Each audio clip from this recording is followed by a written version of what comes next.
got it.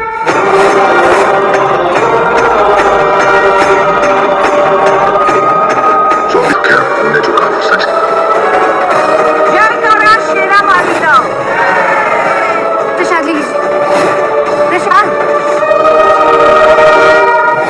Arya के मुंह छुपाने के बाद भी अनु पहचान लेगी अपने आर्या को। जी हाँ दोस्तों, जहाँ पर अब मजबूरी में ही सही मगर आर्या को अनु के प्यार को एक्सेप्ट करना होगा, तो वहीं दूसरी तरफ झंडे और मीरा दोनों लाख कोशिशें कर लेंगे उन दोनों को रोकने की, मिलने से रोकने की, मगर नहीं रोक पाएंगे और दोनों एक हो जाएंगे। और ये सब कैसे होता है दोस्तों, हम आपको बताते हैं। जहाँ आपको देखने को मिलने वाला है कि भाई जो मानसी होती है वो जाने से इनकार कर देती है माँ और आर्या के साथ। जहाँ पर अब मानसी कहती है कि मैं आप दोनों के बीच में आपकी प्राइवेट बातें नहीं सुनना चाहती, मैं आप लोगों के बीच में तीन तिगाड़ा काम बिगाड़ा नहीं बनना चाहती। तो वहीं अब आर्या कहता है कि अगर ऐसी बात है तो ठीक है, तो सिर्फ तुम और माँ ही जाओगी, मैं नहीं जाऊंगा, मैं घर पे ही रुकता हूँ। जहाँ पर अब आर्या घर पर ही रुक जाता है, तो वहीं दूसरी तरफ अब आपको देखने को मिलने वाला है कि आर्या के बारे में पूरी रास्ते भर बस में सोचती जा रही है। अब अनु जहाँ पे वो सोच रही है कि भाई अब तो सच में कोई चमत्कार ही हमें मिला सकता है, अब माता रानी के भरोसे छोड़ दिया है मैंने सब कुछ। तो वहीं दूसरी तरफ अब जहाँ झंडे और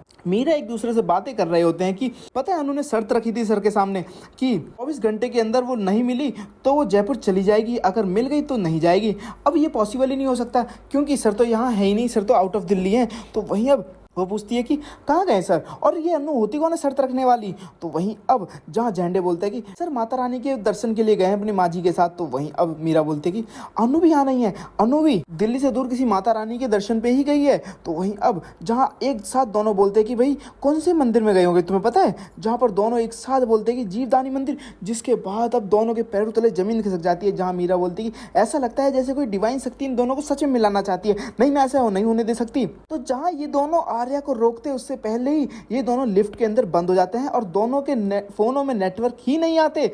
जहां पर अब माता रानी तो चाहती हैं कि आर्या और अनु एक साथ मिलें, तो वहीं दूसरी तरफ अब इनकी कोशिशें नाकामयाब हो जाती हैं और ये दोनों लिफ्ट के अंदर ही बंद हो जाते हैं। लाइट जाने की वजह से लिफ्ट बीच में ही फंस जाती है। तो दूसरी तरफ अब घर पर जब आर्या रुका होता है तो भीम काका बोलते हैं कि एक बात बोलूं बेटा, पिछले 20 सालों से तुमने हादसे के बाद इस घर को बहुत अच्छे से संभाला है, तुम आज कैसे चूक गए। जहां पर अब वो बोलते हैं कि माँ जी चाहती थी कि उनकी औलाद, उनके बेटे उनके साथ जाए। पिछली बार भी हर्ष नहीं गया था 20 साल पहले, आज 20 साल बाद जीवदानी माता के मंदिर में गई है माँ जी, आपको भी जाना चाहिए। जहाँ पर अब आर्या भी पहुंच रहा है जीवदानी माता के मंदिर। तो वहीं दूसरी तरफ अनु अपनी फैमिली के साथ पहुंच चुकी है जीवदानी माता के मंदिर। यहाँ आर्या सोचता है कि अगर मैं शहर में रहता तो शायद मिल भी जाता, मगर मैं जब दिल्ली से बाहर ही जा रहा हूँ तो लग रहा है कि माता रानी भी यही चाहती है कि मैं अनु से ना मिलूं। तो वहीं दूसरी तरफ अब जहाँ अनु पहले से ही मंदिर में अब आर्या का इंतजार कर रही है, तो जहाँ पे अब आर्या पहुंचता है माता रानी के मंदिर, जहाँ पर अब आर्या बोलता है कि बस आधा घंटा बाकी है 24 घंटे खत्म होने में और अनु मेरे सामने है।